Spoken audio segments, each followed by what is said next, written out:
Hi friends, இன்றைக்கி தமிழ்லேருந்து பார்க்க போகிறோம் வாணிதாசனை பற்றி 4 வீடியோ 4 நிமிஷம் அவரை பற்றி மனப்பாடம் பண்ணுறதுக்கு. இதுக்கு நம்மளுடைய சேனல் சப்ஸ்கிரைப் பண்ணிக்கோங்க. அடுத்து வரக்கூடிய வீடியோஸ் தொடர்ந்து பாருங்கள். நெல்லை வீரா ஸ்டடிக்கார். இயற்பெயர் எத்திராசல் என்ற அரங்கசாமி. வாணிதாசனுக்கு ஷார்ட்கட் என்ன அப்படின்னா வாணிராணி சீரியல். வாணிராணி சீரியலை அரங்கத்தில் எந்திரிச்சு நின்று பார்த்தாரு, ஞாபகம் வச்சுக்கோங்க. எத்திராசல் என்ற அரங்கசாமி. பெற்றோர் அரங்கத்திருக்காமல் துளசி அம்மாள். அரங்கத்தை லிங்க் பண்ணி அரங்கத்திருக்காமல் கொண்டு வந்துருங்க. திருக்கோவிலில் துளசி இருக்கும், அதான் ஷார்ட்கட்டு. அடுத்த ஊர் புதுவை அடுத்த வில்லியனூர். எல்லா சீரியல்லையும் வில்லி இருப்பாங்க, புதுசாக வில்லிகளை இறக்குறாங்க, ஞாபகம் வச்சுக்கோங்க. புதுவை அடுத்த வில்லியனூர்.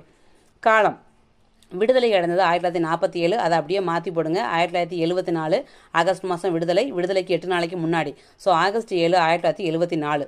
விடுதலை அடையணுன்ற எண்ணம் வந்தது 1915 வச்சுக்கோங்க. முதல் உலகப்போர் காலகட்டம் 1914 to 18. ஸோ அந்த டைம் 1915. ஸோ அப்போ ஆகஸ்ட்டுக்கு முன்னாடி ஜூலை 22 1915, ஆகஸ்ட் 7 1974.